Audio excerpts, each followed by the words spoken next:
माताओं, भारत की भूमि में तुम जन्मे हो, आपको प्रतिदिन दीपावली मनाना चाहिए। इस बात की बगल के देशों में जाके देखो नारियों के साथ क्या अत्याचार हो रहा है।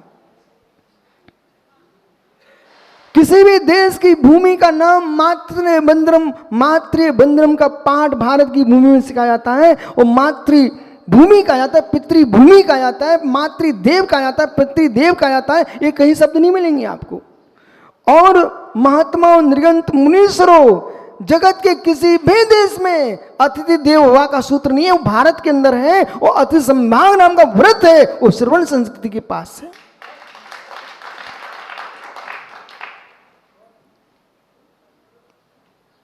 भूखे भी प्रेम से रोटी खाना जानते, उसका नाम भारत है।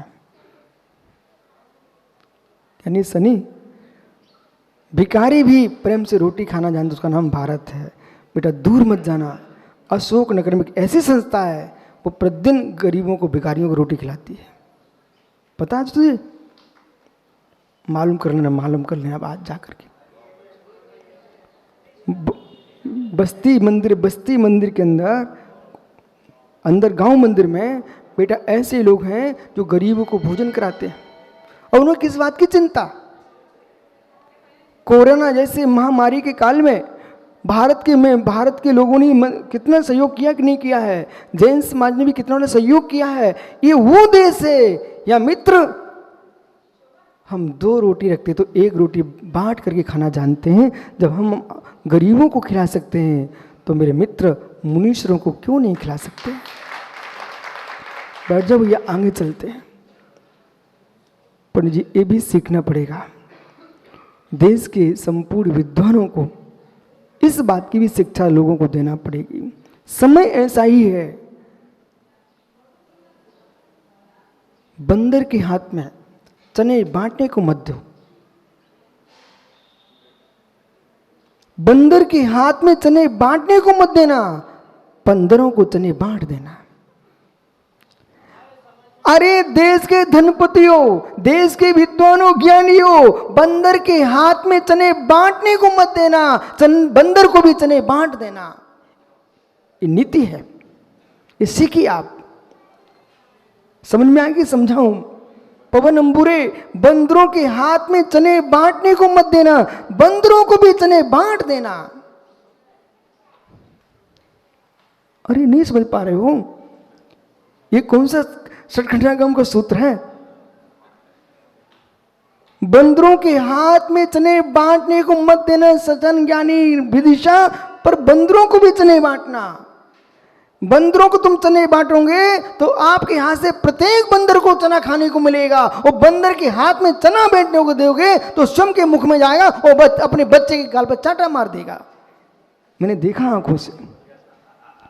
बंदरिया का बच्चा, स्वयं बंदरिया तो फल खा रही गप गप, उसके बच्चे से मांग रहा मां दे दो, उसने एक चांटा मारा। मेरे देखते देखते हम अब समझ में आ गया, जो बंदरिया स्वभाव के, बंदर स्वभाव के लोग हों, उन्हें कभी समाज का अध्यक्ष नहीं बनाना, मंत्री नहीं बनाना, कोषाध्यक्ष नहीं बनाना। इनको मात्र तुम चने बांटते रहना, पर बांटने वाला नहीं बनाना। देश का, राष्ट्र का नेता बंदरिया जैसा ना हो, बंदर जैसा ना हो, जो अपने बच्चे गाल पर चांटा मार के और स्वयं खाए।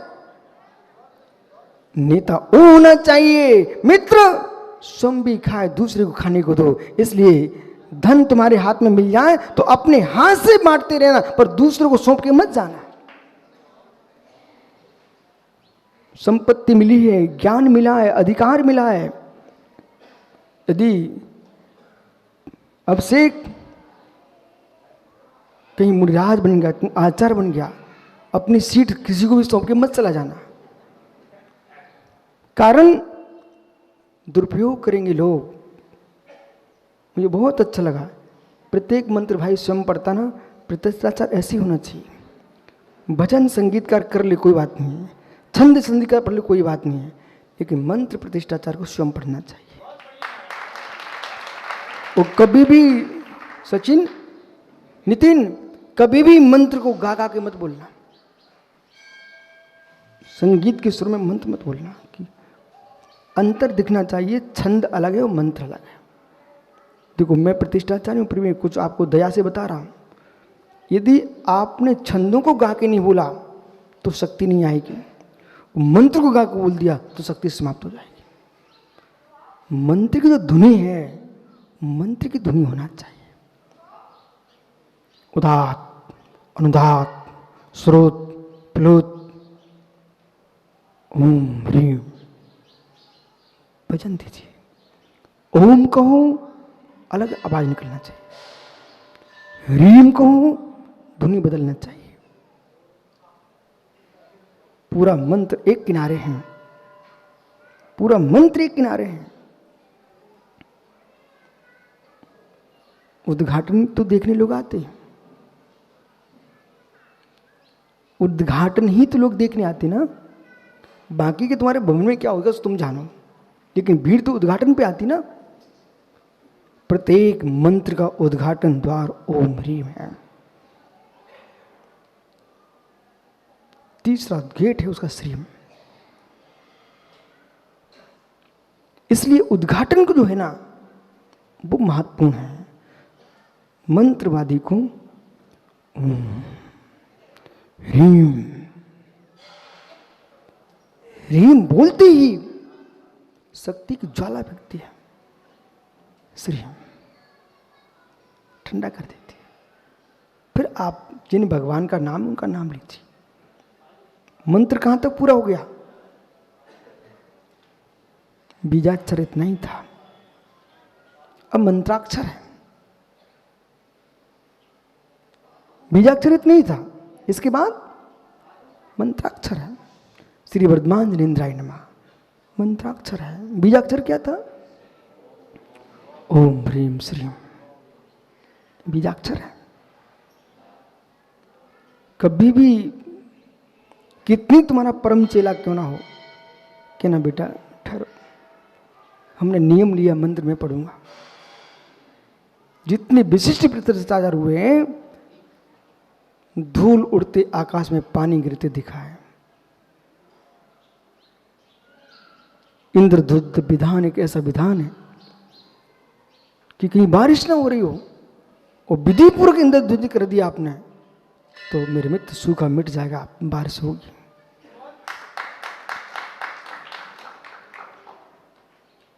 ऐसे ऐसे लोग हमारे देश में हुए जिनके संगीत करने से दीप जला है। ऐसे ऐसे लोग हमारे देश में हुए हैं जिनके संगीत करने से बादल गिरे बरसे हैं। वो शक्ति तुम्हारे पास है। जो मैं कह रहा हूं ना पवन, सारी शक्तियां सारे ग्रंथ आज भी मौजूद हैं, लेकिन करने वाले के पास प्रज्ञा चाहिए, प्रयोग करना आना चाहिए।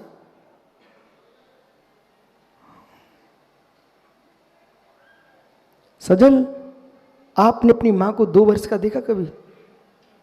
1 वर्ष का देखा? 1 महीने का देखा? तो क्या देखा फिर?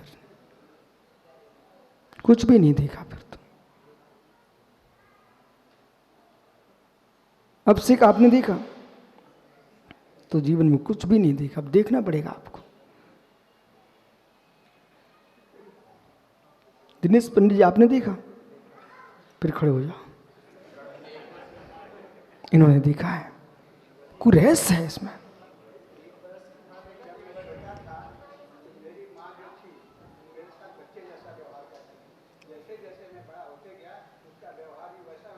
बहुत बढ़िया, बिल्कुल सत्य है।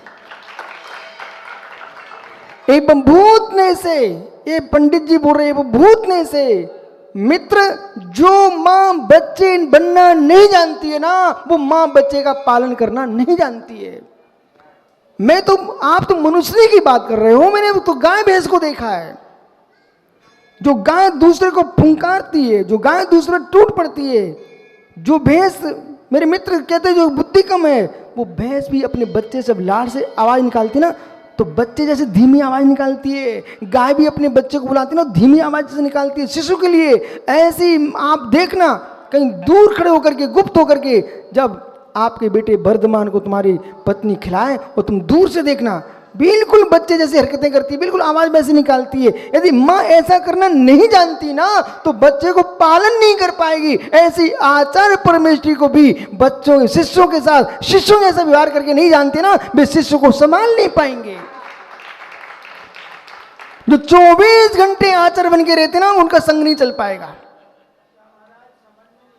जो 24 घंटे आचार्य बन के रहते वो संग नहीं चला पाएंगे। जो मेरे मित्र आचार्य होकर के भी शिष्यों के साथ शिष्यों जैसा व्यवहार करना जानते, मेरे मित्र ये भी तो माँ के बेटे हैं, अपनी माँ का दुलार छोड़ के आए, इन्हें प्रेम वात्सल्य मिलना चाहिए, तो शिष्य तुम्हारा गुणगान करेंगे। 24 घंटे अरई लगा रहे, 24 घंटे अरई लगा रहे हो, कहते गुरुजी तुम रखो हम जा रहे हैं। तो सीखना सीखो, कुछ सीखना सीखो। बराबर भैया, आज तुमने जीवन में पहली बार कुछ अच्छी बात बोली। बैठो ज्ञानी, अब से समझ में आ गया। सबसे पहले किसकी गोद में आए थे आप? और अंबुर कैसे कह सकते कि पिताजी ने पिताजी का बोध कराया है? पिता तो पिता का बोध करा ही नहीं सकता। और आप विश्वास मानिए, तुम्हारा पिता कौन था ये तुझे थोड़ी मालूम है। तुम्हारा पिता था कौन यथार्थ में? सनी, तुम्हारा पिता कौन है? बेटा, तुम जीवन की अंतिम श्वास तक अपने सच्चे पिता का ज्ञान नहीं कर पाओगे। इस सत्यता का ज्ञान तो तेरी मां को ही हो सकता है। पिता कौन है? जिसके साथ साथ फेरे पड़े हैं वो मेरे बेटे का पिता है कि जिसके बिना फेरे का बेटा है। इस सत्य का ज्ञान कौन कराएगा? ओहो मां, नवजात शिशु को तेरे पर कितना भरोसा होता है। जिसे तू कहना प्रारंभ कर देती उसे वो अपना मां जो कहती है उसे ही बेटा पिता कहता है। मां पर भरोसा है। जब मां पर भरोसा होकर के हम एक व्यक्ति को अपना पिता कहना जानते हैं तो मां जिनवाणी पर भरोसा है, तभी हम तीर्थंकर भगवंतों को अपना भगवान कह पाते हैं। ये सच्चे गुरु हमारे हैं। ये भी किसने बताया? जिनवाणी ने। इसलिए ज्ञानियों, मां का उपकार मत भूलना, मां का उपकार मत भूलना। उस मां का भी उपकार मत भूलना जिसने दूध पिला के तुमको बड़ा किया है। उस मां का उपकार मत भूल जाना जो तुमको आंचल चार पिला करके तुमको मेरे मित्र सिद्ध सलाह का मार्ग बताने वाली वो जिनवाणी अम्मा है। इसलिए पहली विनय ज्ञान विनय, पहली विनय जिनवाणी को मस्तिष्क पर रखो, कांख में दबा के मत लाओ, मुख में थूक लगा के मत पलटो पृष्ठ। ओह, जंघा पर मत रखो मित्र, ऊंचा आसन दो, जमीन पर बैठ जाना, पर जिनवाणी को मत जमीन पर रखना। पृष्ठ खोल दिए, बीच में सुपारी रख गए, चम्मच रख गए, बंद करके चले गए, पृष्ठ के पृष्ठ फट गए। पानी से रक्षा करो, जल से रक्षा करो, स्थिल बंधन से रक्षा करो, तेल से रक्षा करो, और मूर्खों के हाथों में देने से भी रक्षा करो। ऐसा नहीं कि अंबूरे के बेटे की शादी है, जितने बारात में सबको जिनवाणी पकड़ा दी। मित्र उन्होंने कोई मतलब ही नहीं था, उठा करके जा करके कहीं कचड़े में फेंक दिया, अथवा किसी मूंगफली बेचने वाले को पकड़ा, बोले वो जिनवाणी के पृष्ठों में नमक रख रख करके मूंगफली बेच रहा था। ओहो, ऐसे लोगों को मत दे देना। जिस आगम को हम सिर पर रखते हैं ऐसे आदमी को नहीं दे पाएंगे हम, जो जिसकी पुड़िया बना के मूंगफली खाए।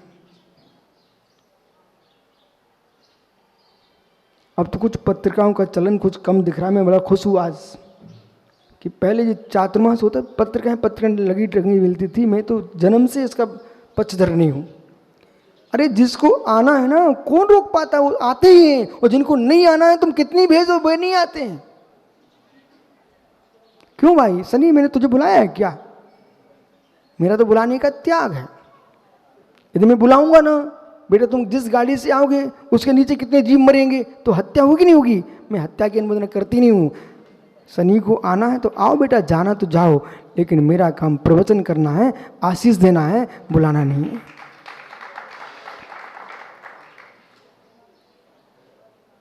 बुलाएंगे नहीं, स्वयं आओगे तो अपनी व्यवस्था बना लोगे।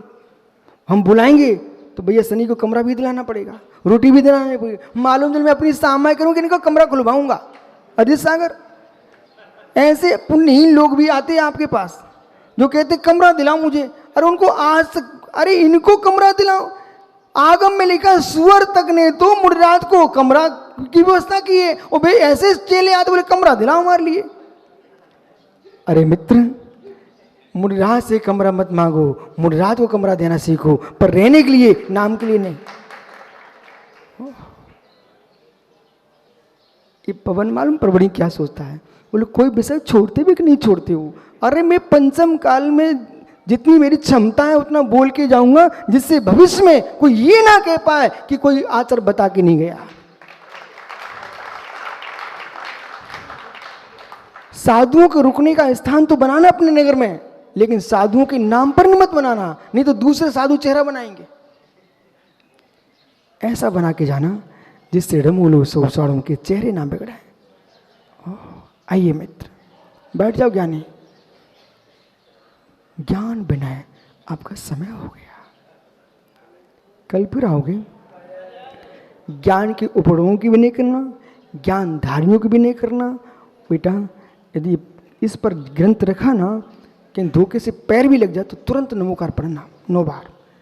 ये शास्त्र पीठ हो चुका है। ये गुरु चरण जहाँ धरे जग में तीर्थ हो।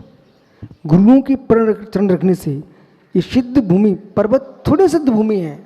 ये निर्गंत मुनियों ने, अरहंतों ने, केवलियों ने निर्वाण प्राप्त किया है। उनके निर्वाण के कारण ये भूमि सिद्ध भूमि हो गई।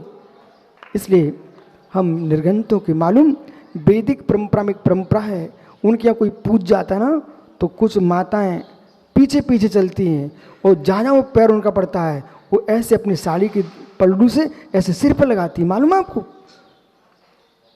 चरण पूछते चरण, चरण पूछते चरण, पर किनके चरण? इनके आचरण पवित्र उन्हीं के चरण। बाकी तुम तो अभिषेक से पूछ रहे भैया बेटा सनी, जब तक तेरे पूछ गए का चरण, पूछ गए पाए, पाए पूछ गए बेटा, नहीं पूछे तो वो पूछ लो भैया से। जो पाए पुजवाते ना, यानी सिवनी बस एक बार पूछ गया हो गया काम। जो पाए नहीं पुजवाते हैं उनके चरण पूजे जाते हैं। शादी में पाए पूजते हैं बेटा, शादी में पाए पूजते वाले एक बार पूज गए बस हो गया काम अब बेटा। और यदि जो पाए नहीं पुजवाते हैं उनके जीवन भर चरण पूजते हैं।